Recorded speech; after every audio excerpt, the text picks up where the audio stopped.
Some people have figured out how to run YouTube channels like businesses to have the entire process automated, generating passive income while they sleep and without them having to do anything. So today I'm gonna lay out all the fundamentals of how you can go about doing this, from explaining what these channels do to how you can do it yourself. To begin, what are YouTube automation channels? It's when someone creates a channel on YouTube in a particular niche and outsources all the work needed to run the channel, including script writing, video editing, creating thumbnails, and even the voiceovers for the actual videos. That means if you automate the entire process, all you need to do is come up with a video idea and collect the profits after everyone's been paid. It's the basic model for any business, just applied to YouTube. Because of this, people have found ways to maximize growth on YouTube channels so they can make multiple channels and turn as much money as possible. You first need to decide what niche you want your channel to be in. Keep in mind that your videos are going to be story-driven videos, since those are the easiest to keep viewers engaged. They're also the simplest to wrap around a strong title and topic. Just for an example, in front of you we have a couple of different story-driven channels that are doing exactly what you want to do. As you can see, they discuss a variety of subjects. I advise you pick a topic that interests you. You'll often see automated channels in the niche of sports, finance, trending topics, and celebrity news. Additionally, different niches will generate varying amounts of money. You'll typically see $3 to $7 per 1,000 views in most niches. This is known as the RPM. If you're only interested in making money, finance-related videos frequently have the highest RPMs, over $10. Moving on to video topics. If you want to fully automate your channel, this is one of the only steps you'll need to complete yourself. If you need help with this step, use vidIQ's keyword tool to check whether or not the topic is popular and how much competition there is. And once you have a good idea for a video, the next step is to come up with 20 to 50 possible titles before choosing the best one. I won't even go into what makes a good title. I'm just gonna play this clip. And the first variation of the title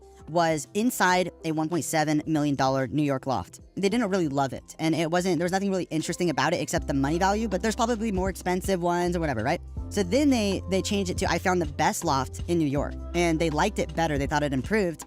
And then they added one more thing to it, which was I found the best loft in NYC, ... but nobody wants it. And they were like, that's the title. They opened up this curiosity loop. If it's the best loft in New York City, why does nobody want it? How can you breed curiosity into that? Because naturally, you want to click on something that sparks curiosity. You'll then hire a creator to create your thumbnail. If you're wondering why the thumbnail comes before the video, I want you to remember that if you can't get people to click on it in the first place, your video is useless. If you really want to learn this skill and you don't want to automate it, make the thumbnail. Then hire a professional to make a thumbnail for the same video.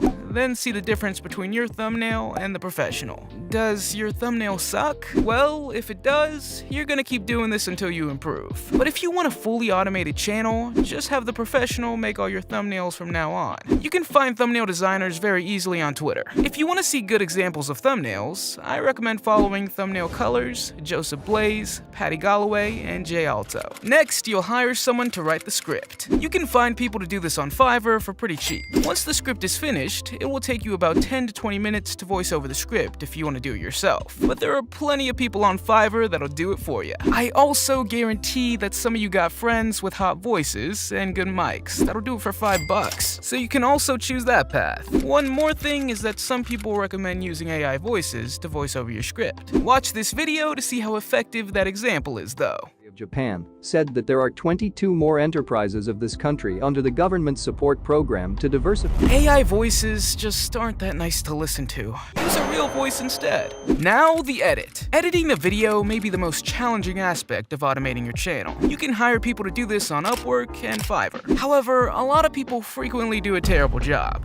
Finding a good candidate requires extensive searching and also costs a lot of money. Just keep in mind that you're not looking for the best edits, just someone to overlay stock videos with the voiceover. But if you're looking for quality, you'll most likely find better editors if you just browse Twitter. Let's talk about costs and profit margins. So far, you know the steps of making a video and have a mental note of what you can do yourself and what you can automate. Of course, if you're automating the entire channel in the beginning, there will be extremely low profit margins, and most of the time you'll have costs and little to no profit. Here's the common layout for your automated channel. You'll write the script yourself. You'll pay someone from Twitter $20 to $50 $50 to make a thumbnail, then you or your friend will voice over the video, and you'll pay $50 to $100 for an edit. That's around $70 to $150 per video. And as we talked about earlier, if you're in a general niche, you'll most likely be making $3 to $7 per 1,000 views. Let's go in the middle, and say you have a $5 RPM. That means you need 14 to 30,000 views per video to break even. Most medium-sized automated channels will destroy that number though. The last thing I'm gonna cover are the basic metrics. CTR is the click-through rate. It tells you the rate at which people who see your video actually click on it. All you want to do is aim for a click-through rate that's higher than your average percentage. If you don't have an average percentage, I would aim for anywhere between 8 to a 20% click-through rate. If you notice that your CTR is lower than your normal average, or you're just not hitting a high enough CTR as you like, that means it's a problem with your title or thumbnail. Next, the AVD is the average view duration,